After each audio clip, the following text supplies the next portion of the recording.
lagi di Poros Salam bersama saya Patrick dan dia Fua. Kita baru saja membuat kaget semua orang yang ada di ruangan ini. Weh, siaran dulu, makan main handphone mulu, lu udah diprotes juga. Terlalu cadis caramu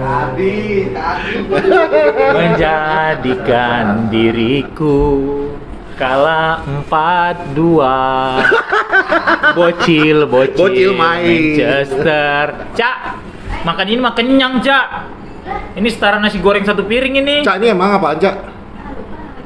Enggak, isinya apa? Puding-puding gitu ya? Dipirit-pirit makannya. Oh. Enak. Kalian kalau main-main ke Twin House, cari Mbak Eca ya. Cari ya. Aman ya udah ya? Aman ya? Nah. Terlalu cadis caramu. Pinpor ketawa-ketawa. Min. Tapi ya kemarin hasil friendly pertama Manchester United kalah 4-2 dengan Cadiz main di Spanyol. Cadiz iya. Oh, Cadiz ini lagunya lagi. Oh, ya Allah. Cadiz. Oh, sayang. Robi tahu tuh pasti Drolibas. Engkau Cadiz, sayang. Nah, itu Cadiz. Oke, mantap. Mainkan terus. Lu komen deh lagu Cadiz apa lagi, lagu Indonesia Cadiz apa lagi nanti di biar episode berikutnya nanti ya? Dinyanyi lagi sama gua nyanyi. Bawa gitar lah. Udah lama gak bawa gitar? Ntar kita bawa gitar ya. Gitu. Jadi kalah 4-2 dari Engkau jadisku, sayangku. Nah, itu dia. Oke. Nggak kelar ini episode kalau kayak gitu terus. Kalah 4-2 dengan diisi dengan bocil-bocil Manchester United dari akademi karena memang rata-rata pemain utama masih bermain di Piala Dunia. Kita ada 6 orang ya, 6 pemain Manchester United yang masih ada di 12. Siapa aja, Bang? Kata Arka. Oh, karena Inggris ya. Nonton ini episode, beruntung lah akhirnya semalam yang gua ngisi podcast yang ngisi podcast itu gua Arka. Lumayan kalau yang ngisi kasih Patrick. tahu dulu. 3 menit selesai. Kasih tahu dulu. Jadi ada podcast di Spotify namanya apa? Kata Arka. Dia mengundang Spotify dan Noise. Dia mengundang Poros Salam untuk berbicara di sana. Nah, Pak Prot menawarkan kepada gua untuk berbicara tentang Piala Dunia di sana. Untungnya gua nggak ngambil dan akhirnya Bang Fu yang turun gunung untuk menjawabnya. Karena kayak kata Bang Fu, kalau misalnya gue yang bicara di podcast itu, mungkin 3 menit aja itu durasi dari podcastnya. Karena ini tanya apa aja Bang, coba ceritain Bang.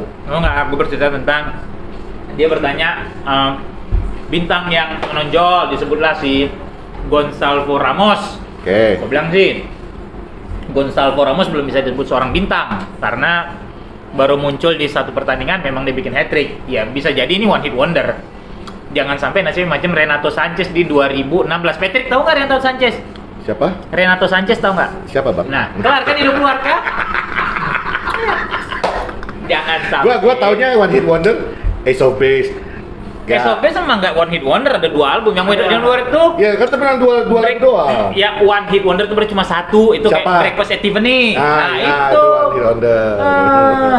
Aqua ada 2 album lah. Jadi kelar gitu loh. Gue bisa cerita dari Renato Sanchez, gue bisa cerita tentang Thomas Kuravi, 94 ada Jordan Lechkov bikin gol ke gawang Jerman, habis itu ya udah gitu. Ini karirnya nggak yang langsung beng gitu. Si Gonçalo Ramos baru belum satu tentu pertandingan 3 pertandingan emang hat-trick gitu kan. Tapi kan belum tentu bahwa dia akan menjadi bintang gitu. Perlu waktu untuk membuktikan. Betul. Gitu. Renato Sanchez bahkan pindah ke Bayern loh waktu itu. Ya dia sempat end up di Fulham apa Swansea kalau gua nggak salah, gua lupa. Swansea benar kan? Sempat pindah ke Swansea juga ngapa-ngapain. Maksudnya tidak stand out juga. Jadi Piala Dunia selalu memunculkan cerita tentang Cinderella.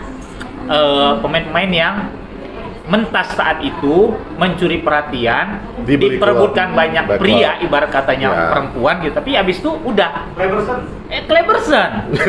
Dan Manchester United kena zong gitu loh kan. Jadi bisa dibilang kayak setelah lu dipinang ya udah lu enak sebagai ibu rumah tangga. Ya. Bukan sebagai seorang wanita karir, mungkin bisa meniti karir segala macam. Apakah ibu rumah tangga itu jelek? Enggak. Cuma maksudnya kan lu jadinya mungkin tidak banyak mengeksplor dunia luar mungkin, tapi ada juga ibu rumah tangga yang bisa mengeksplor dunia luar. Ada. Kan, ibu rumah tangga, papa suaminya di mana, ibunya rumah tangganya explore. Curhat. Ya kan? Padahal udah lama berlalu, masih diingat aja. Kenapa mesti gue? Kan banyak kasus-kasus yang lain. Iya. Dah, lanjut. Jadi kemarin kalau kalian penasaran apa yang dibicarakan Bang Fuad di podcastnya Kata Arka, kalian samperin aja podcastnya, kalian dengerin tuh. Durasinya yang awalnya cuma 30 menit, akhirnya jadi 1 jaman. Kalau sama gue tadi, apa? Zaman bahela Bang, bahela. Bodoh amat, sadar. Jadi itu kalian samperin ya di podcastnya Kata Arka. Lanjut kembali kepada Manchester United yang baru saja kalah 4-2 dengan engkau kan. Itu mulu. Ya gua nggak tahu yang lain. Lu yang tua. Jadi kita kalah 4-2, tapi di situ ada 1 gol oleh Martial, walaupun itu datangnya dari titik putih penalti kick. Satu lagi dari siapa pemimpin? Maino apa siapalah gitu. Ya pokoknya itulah dari akademi. Ya. Jadi yang 12 pemain yang berhasil berada di Piala Dunia itu termasuk coba siapa aja 12 pemain? Coba. Gue tes ya. Okay. Gue tes dulu ya. Kita tes ya teman-teman Patrick akan sepak bola ya. Oke. Ada Martinez dari Argentina. Ada Pastor Fred bersama Anthony. Ada Varane. Ada Harry Maguire. Taruhan 50.000 nggak akan sampai 12. Ada Shaw. Ada Rashford. Ada Bruno. Ada Dalot. Siapa lagi? Ini udah 9 ya. Bentar. Prancis, Inggris, Brazil, Argentina. Siapa lagi Bang? Gue lupa. Bener kan? 50.000 kan? Apaan? Udah sampai 9. Ya kan intinya adalah bisa nggak lu 12 gitu loh. 12 3 lagi kita siapa ya? Kita mulai dari Inggris. Shaw, Maguire, Rashford 3. Kemudian kita pindah ke Brazil. Alex Telles. Iya Telles, gue lupa Telles. Dia lagi di loan out, nggak masuk dong. Ngaco. Status sebagai Man United. Oke. Telles, Casemiro ya. Casemiro. 11 yang sebelumnya siapa? Anthony ya. Ya. Lisandro Martinez. Ya. Rafael Varane. Ya. Bruno. Dalot. Diego Dalot. Satu lagi siapa? Coba pikirlah. Biji lagi siapa ya? De Jong. Lu bilang di Gakpo De Jong ini siapa Bang? Ya betul lagi. Siapa ya? Oh, udah dikasih Ya. Oh. Belanda. Emang Doni ikut emang? Kan? Sebelum impor. Malaysia. Oh iya Malaysia. Iya. Aduh. Ketua udah nggak dihitung Bang. Ketua. Enggak dong. Kan udah terminate. Jadi gue bilang taruhan gue menang. Oke, 12 pemain Manchester United. Luar biasa juga berarti ya. Jadi 12 pemain ini salah 3-nya akan bawa pulang piala untuk Inggris. Ya, berarti benar omongan Erik ten Hag. Di sebelum Piala Dunia kick-off, dia bilang kemungkinan besar salah satu pemain gua akan pulang dengan piala. Salah 3. Oh, salah 3 ya Bang ya. Karena pemenangnya siapa pemenang Piala Dunia dan kenapa Inggris jawabannya kan gitu ya. Salah 3. Maguire. Salah 3 dijawab Bang. Mulai pintar ya, saudara-saudari. Mulai pintar. Standar. Ini Porsalah makin lama isinya bapak-bapak jokes man. Emang orang tua. Iya juga ya. Gitu. Oke, kita tepikan lu tentang United lah ya. Gak penting itu. Maksud gua. Ya penting lah. Gini. Seumur hidup lu nonton bola Piala Dunia, pernah nggak lu lagi Piala Dunia berlangsung, terus tiba-tiba ada klub friendly. Baru ini. Coba, ada nggak? Kalau ada lu komen di bawah nanti nih, coba ya. Coba, ini sejarah udah gila ini. Gak apa-apa Mbak, lewat aja Mbak. Lumayan ada pemandangan baru. Sering-sering aja. Kacau emang Piala Dunia. Maksud gua doesn't make any sense lah gitu. Di tengah kejuaraan akbar, terus klub melakukan friendly. Bahkan Sabtu itu besok lawan Real Sociedad apa Betis ya? Betis. Nih, Betis. Gitu, lawan Betis gitu ya. Semua klub Premier League ya. Gila nggak lu, dilakukan uji coba di tengah Piala Dunia ini mau katiran. Karena like it or not sih Bang. Karena begitu Piala Dunia selesai, apa? Like it or not. Bukan like it or not, like it or not. Karena like it or not, karena setelah Piala Dunia ini selesai, itu kan langsung klub pemain-pemain langsung balik ke klub. Dan di Inggris, karena itu Boxing Day, per 2 hari ada pertandingan. so like it or not, pemain-pemain yang ada itu harus dalam kondisi. At the end of the day aja dah gue bikin like it or not kayaknya susah. Nggak, karena pada dasarnya pemain-pemain yang nggak ikutan Piala Dunia kan mereka butuh fitness match-nya lagi kan. Jadi menurut gue sih it doesn't make sense, kayak kata lu, baru kali ini ada Piala Dunia, ada friendly. Fitness, bukan fitness match ya, jangan dibalik-balik. Ya, kan orang Indonesia bang. Jadi bagi gue sih wajar-wajar aja itu terjadi, walaupun memang aneh, bin ajaib.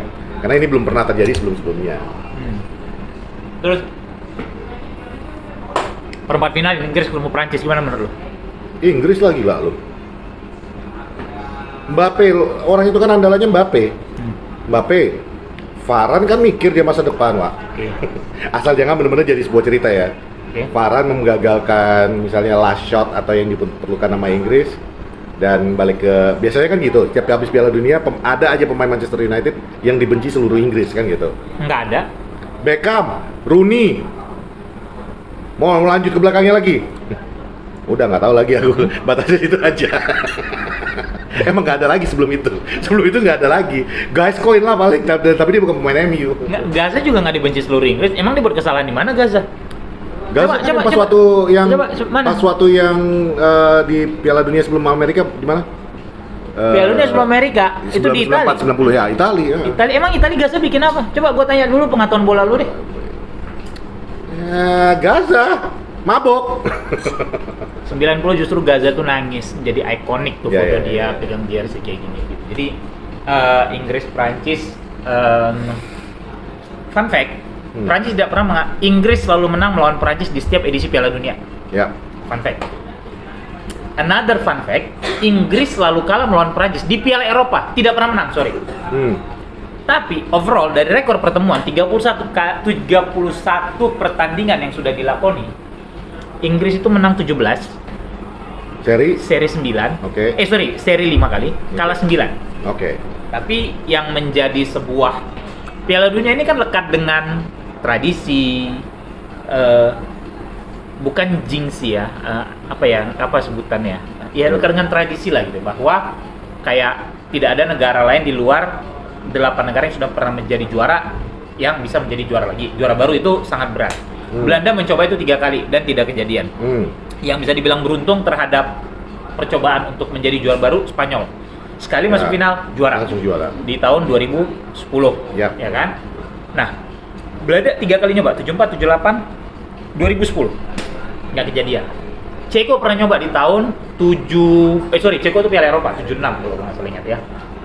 Di luar tuh nggak ada. 58 Swedia, nggak juga lawan Brazil. Kemudian 62 Brazil ketemu sama Jerman kalau nggak salah, 66 Inggris Jerman, 70 Brazil Itali, 74 Jerman Barat Belanda, 78 Argentina Belanda, 82 Itali Brazil ya, masalah 82 ya. Ini Jerman ya, Jerman 82. Oh ya, Jerman hat-trick tuh final. 82, 86, 90. 94 juga memperebutkan siapa yang akan menjadi juara Piala Dunia terbanyak. Itali Brazil juga Itali kalah. 98 Prancis adalah negara Prancis 38 di final kalau gue nggak salah, yang sama Itali kalau gue nggak salah ya, boleh dicek Pak Pro. Prancis pernah nyoba 38, ada Just Fontaine yang top skor sepanjang masa yang satu Piala Dunia 13 gol, coba dicek Pak Pro. Just Fontaine, kalau Justin sih laksana. 98 Brazil mengalahkan Brazil dikalahkan Prancis di percobaan pertamanya Prancis. Kemudian 2002 Jerman Brazil, 2006 Itali Prancis. Kok Itali Prancis? Iya dong. Iya, yang Zidane nanduk si Materazzi. 2010 itu 2010 Spanyol Belanda. 2014 Jerman Argen ya. Si Mario Götze ya. Kemudian 2018 Itali Prancis itu di semifinal, Bang. Apaan? Yang nanduk Materazzi. Final dong, Bro. Final sih? Capek nggak sih lo? 2 juta. 2 juta sini taruh duit 2 juta. Zidane nanduk Materazzi. Taruh duit 2 juta sini. Hah? Lu bilang itu di final? Lu bilang itu final? Iya. Ayo banget 2006 kan? 2006 Materazzi nanduk Zidane di final kata lu ya? Iya. 2 juta. Kata lu gitu ya? 2 juta. Ayo jadi Salah. Pak Prot. Pak Bro, cek. Cek, buruan. Udah nggak usah dicek, udah bener. Di final kata dia. Iya, bener. Di final. Iya. Matrasi. Iya. Udah pulang aja lah. Men. Iya bener.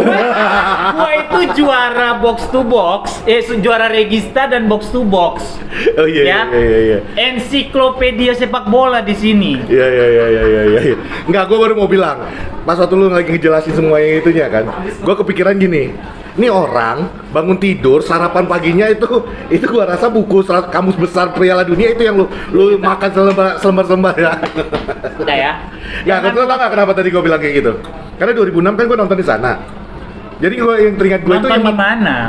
Di Munich. Mana gua nontonnya itu gua teringatnya lah. Man, you don't have to go to Munich or wherever Makanya all around the world iya, to watch football. Gua teringatnya Gitu loh. Just count itu on your memory. Iya makanya, wajar, memori gua udah rusak. 2 juta ya, kalian saksi bisu. Ini boleh nanti dipotong ya. Siap. Naikin ya. Selesai udah urusan. Ngotot sama gua, juara loh ini di regista sama box to box. Iya. Gila apa? Yang ngalahin siapa? Jalu kalah, Dex kalah, Rossi kalah. Terus lu yang cuma kutuk kumpret mau ngelawan gua. Astaga. You don't know if you don't try, man. Ya. Jadi, terus lanjut. Ini dalam nggak jurangnya? Nggak tahu.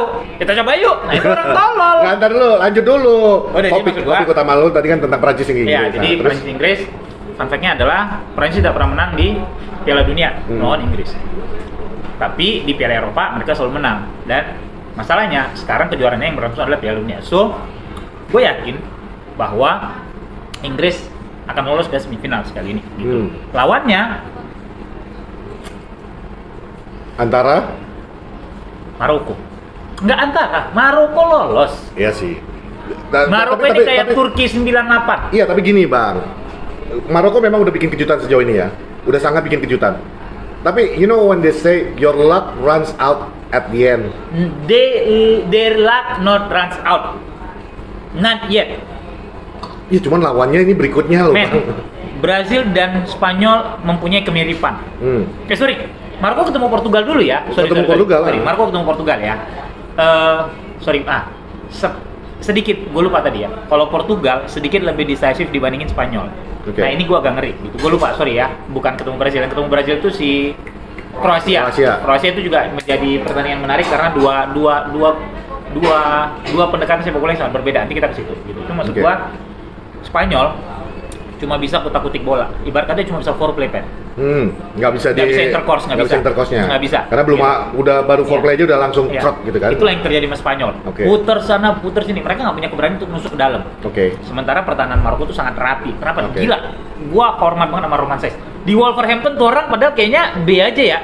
Tapi begitu main untuk Maroko, men gila. Kayaknya kalau bisa dikasih nyawa, dia kasih nyawa di lapangan. Habis Piala Dunia ini mungkin masih di Wolverhampton nggak? Masih lah. Nggak bakal ada tim-tim gila yang akan ngambil dia ya? Belum. Terus? Mungkin akan pindah nanti di summer mungkin ya. Jadi maksud gua masalahnya di Portugal adalah kalau mereka tidak memainkan Ronaldo, mungkin sedikit peluang menang di Portugal. Tapi kalau mereka tidak memainkan Ronaldo ya. Kalau mereka memainkan Ronaldo, gua yakin Monaco akan Maroko lebih punya peluang. Karena mereka akan kembali lagi kayak kemarin. Yes, bolanya ke Ronaldo. Iya. Dan itu akan lebih gampang dimatikan. Gitu. Maroko tinggal kembali kayak kemarin, bertahan total. Romain Saïss, Aguer, Romain Saïss, Hakimi, Bono, with or without you. YouTube bang, YouTube. With or without you. Selain with or without you apa lagi? I still haven't found what I'm looking for. One love. Pak Prot, besok kita bikin siarannya di mobil aja, kita sambil karaokean, Mbak. Ya kan, jadi Terus? Ya itu tadi Maroko melawan Portugal. Kalau Fernando Santos ya kembali berani mencadangkan Ronaldo, apalagi dengan attitude dia kemarin yang langsung ngeloyor gitu. Maksud gue bener gue bilang this guy is finished gitu loh. Maksud gue attitude lu makin kesini tuh kok makin buruk gitu. Maksudnya apalagi kemarin ibaratnya gini lah. Ini Piala Dunia di mana orang merayakan satu tim dalam arti negara lu celebrate gitu loh. Dan lu memilih untuk duluan pulang balik ke dressing room hanya karena lu dicadangkan dan nggak dimainkan kan gitu. Aneh banget. Itu bagi gue tuh udah You're embarrassing yourself. Kalau kita bilang you're childish, itu kan nggak salah lagi gitu loh. Emang itu udah kelakuan anak-anakan banget. Gue nggak main, ya udah gue ngambek, gue pulang nggak. Iya. Sesimpel itu. Dan yang memperkeruh suasananya lagi. Komennya si komen Georgina. Ada Georgina. Ya maksudnya gini loh. Kondisi itu udah salah yang lu lakukan. Seharusnya lu setajir itu nggak mungkin lu nggak punya PR relation kan? Iyalah. Lu udah jelas-jelas saat ini lagi nggak punya klub. Udah, nama lu lagi lontang-lantung. Lu butuh klub baru untuk ngambil lu. Ya. Lu udah lakukan itu lagi, dan ditambah sekarang nih, lu nggak bisa kontrol atau memang sengaja PR public stuntnya mereka. Lu melakukan ini dengan melalui pacar lu ngomong bahwa sayang sekali mereka datang ke Piala Dunia untuk tapi tidak menyaksikan pemain terbaik dunia. Man, he's not even the best. No, he's not even right the best. now. Yeah, he's not. Gue lebih enjoy nonton si Marco main, gue lebih enjoy ngelihat si Jude Bellingham main. Gue lebih enjoy ngelihat si backnya Kroasia tuh Gvardiol, bagus banget Piala Dunia ini. Gue lebih enjoy ngelihat Mbappe sangat oke, udah 5 gol. Mungkin sekarang dia punya peluang untuk melewati kutukan 6 gol di Piala Dunia. Kan rata-rata top skor tuh 6 gol. Tapi ya mungkin bisa, tapi ya masalahnya langkahnya harus terhenti di Inggris. Jadi paling masalahnya ketemu di Inggris. Iya. Makanya. Iya. Dia ketemu Maguire. Jadi mungkin dia bikin 2 gol, tapi habis itu udah selesai ya. Lu paling selesai di 7 gitu. Kemudian Rashford bikin 2 gol gitu. Gua ya seri dong, Pe. Adu penalti. Enggak, Rashford 2 tapi yang gol penentunya nanti Foden. Oh, Foden. Enggak, Bang. Foden. Gua setuju sama lu, Rashford bikin 2 gol, tapi bukan Foden yang penentunya. Jadi? Maguire. Maguire bikin heading 1, crossing dari Shaw. Dan kenapa gue bilang agak sulit bagi Portugal untuk menang lawan Maroko? Selain pertahanan alot, lu masih lihat bahwa tim ini belum pernah kebobolan dari pemain lawan. 4 pertandingan baru kebobolan sekali, dan itu pun hasil gol bunuh diri si Edward tuh waktu lawan Kroasia ya, gue salah ya. Dia main pertama sama Kroasia seri 0-0. Kok nggak lawan Kanada, Ding? Dari Afrika. Hah? Afrika, Ghana? Belum, kan dia satu klubnya Maroko, Belgia, Kroasia, Kanada. Dia tapi memang lawan Kanada.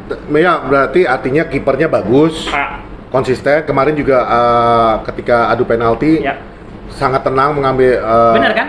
Bener, Kanada, dia bolang Kanada. Ya, jadi Kanada, Kroasia. Kipernya memang harus diakuin. Cuman balik lagi, Bang, di Portugal ada Bruno Fernandes yang tergolong sangat lagi bagus dan kreatif dalam membuka ruang. Kanada kan? Dik, lu masih meragukan gua, Dik? Dik, lu kenapa nggak salaman juga 2 juta, setengah-setengah kita? Gitu loh. Jadi Bruno tuh udah 3 assist kalau gua nggak salah ya? 3 assist, 2 gol. Lu masih meragukan gua, Dik? Tuh, lu marahin. Gawat orang-orang. Tagih aja 2 jutanya sama dia. Gitu. Jadi kebobolan bunuh diri lawan Kanada karena dia main pertama seri sama Kroasia 0-0, kemudian menang 2-0 lawan Belgia, terus menang 2-1 kalau nggak salah main terakhir ya lawan Kanada itu ya. 2-1 atau 3-1 gitu, gue lupa. 2-1 ya. Gitu. Jadi maksud gua akan sangat alot tuh bagi Portugal untuk menembus benteng pertahanan Maroko gitu. Tapi kalau balik ke Inggris, yang menarik adalah apakah Southgate kembali memakai pola yang sama 4-3-3 dengan Jude diberi kebebasan untuk menjadi seorang gelandang box to box gitu ya. Pola yang sebenarnya udah terbukti bisa bawa lu sampai ke semifinal. Bahkan sampai final. Yang apa semifinal ya inilah final Piala Eropa kemarin. Ya. Maksudnya itu kan udah teruji. Oh enggak, waktu final Piala Eropa dia pakai 4-2-3-1 karena dia pakai Declan Rice sama si iya betul. Di kanannya Sancho, kirinya Rashford, kirinya Sterling, di belakangnya gue lupa tuh siapa, strikernya Kane. Itu yang dia pakai di Euro kemarin. Dia pakai 3-4-3 itu di Piala Dunia. Iya. Dia pakai 3-4-3, Sterling kiri, Kane tengah. Ya itu yang akhirnya jadi meme-nya ini kan, Maguire. Ya. Jadi kalau menurut lu kemungkinan besar untuk Inggris lolos melalui Prancis itu besar. Melihat semua tadi yang teori yang kepada sejarah. Ya. Tapi Bang, ada satu hal yang bikin gua khawatir. Lu kan ngomongnya tadi tradisi kalau Piala Dunia. Tradisi, sejarah, bla bla bla. Ini kan di luar tradisi Piala Dunia kali ini. Di tengah-tengah musim. Oh ya. Masuk semua. Agak cerdas dia. Agak cerdas kan. Nge-host itu harus cerdas, Bang. Agak cerdas dia. Gitu. Bagus. Biar naik dikit rating. Bagus. Jadi Ya benar sih yang dibilang Patrick ya. Kalau kita bercerita kepada sejarah, Piala Dunia yang dilakukan sekarang adalah Piala Dunia yang mendobrak sejarah, mendobrak tradisi, dilakukan di bulan Desember gitu ya. Di pertengahan musim bisa dibilang gitu kan. Ya tapi kita berharap sejarah yang turun sejarah yang baik-baik aja. Ya. Tapi kalau gue sih yakin Bang, Three Lions akan go all the way. Yes. Prancis is good, Mbappe is good. Bagus. Lagi top performance banget Mbappe. Tapi itu dia, you run out ketika lo harus bertemu dengan tim yang lo lihat Inggris selama ini kita bermain itu cukup menarik, open play, juga sangat yang 2 episode yang lalu ya yang lo bilang salah satu tim yang paling kreatif membuka peluang gol. Dan mencetak gol di luar yang 7 kemenangan 7 Spanyol. Secara statistik Inggris itu nomor 1 di rataan mencetak gol. Ya. Open chance untuk mencetak gol juga. Bukan. Ya, trade-nya juga ya. Terus Inggris juga menjadi negara 3 besar atau 4 besar dengan gol conceded tersedikit. Ya. Gitu loh. Setelah Senegal, Maroko sama siapa gitu gue lupa. Jadi akan sangat menarik ngelihat Inggris Prancis nanti di minggu dini hari.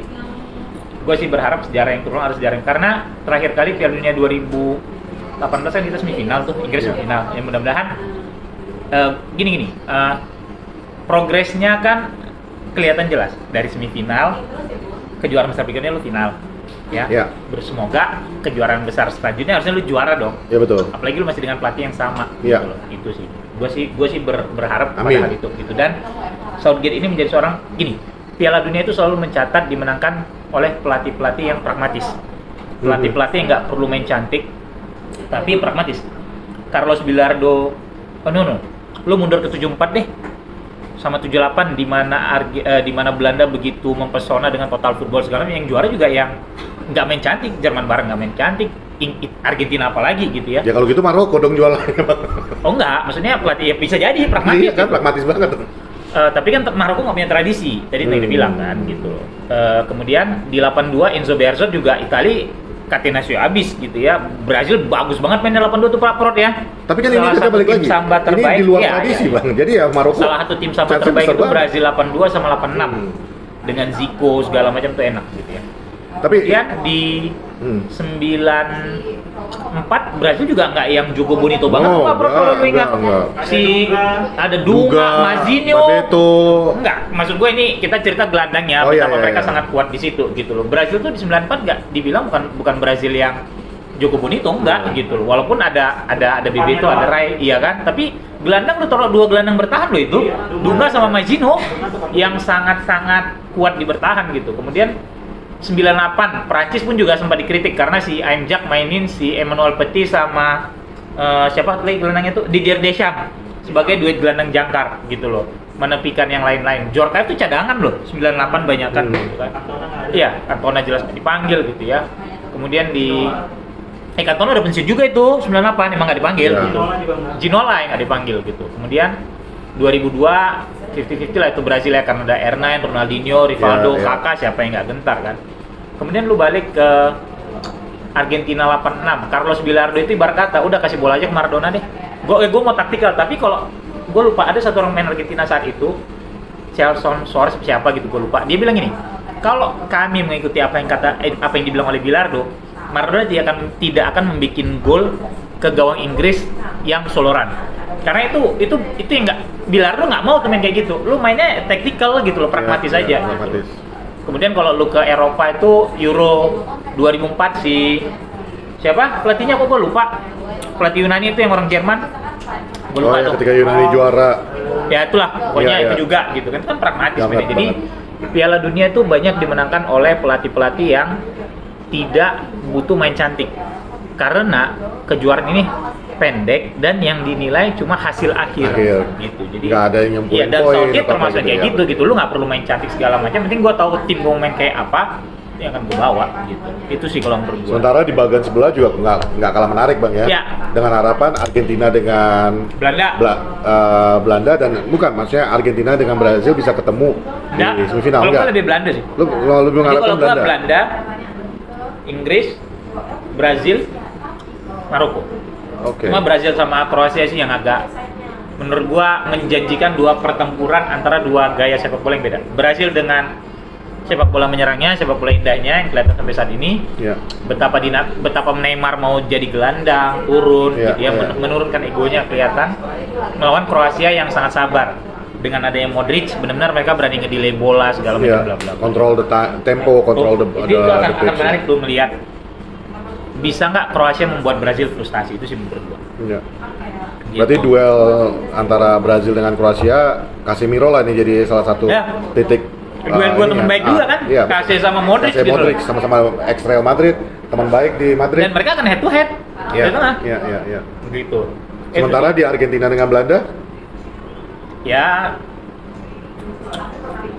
gua ngelihat. Lu udah pakai baju warna Belanda ini? Ya, orange ya. Orange. Hah? Apa?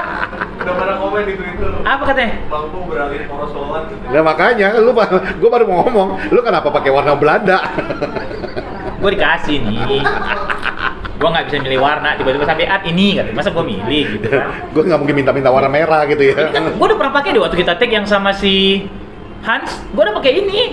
Ini kan gua udah dapat dari 2 bulan lalu yang gua dikirim. Temen gua balik dari Qatar. Dia udah bawa, jadi sebelum Piala Dunia gua udah punya baju ini gitu loh. Oke. Tuh, jadi bukan berubah jadi enggak. alur ya. Ini udah dari bulan. Lu chat nih sama Hans, gua pakai baju ini. Udah balik lagi dulu pertanyaan gua tadi, dicuekin. Apa? Jerman sama kok Jerman? Argentina lawan Belanda. Karena ngelihat 2 wingback Belanda yang kayak di 2014 under Van Gaal juga. Ya. Betapa Daley Blind mendapat second win-nya rejuvenation. Kalau menurut gua sama Dumfries itu kan bagus banget di 2014.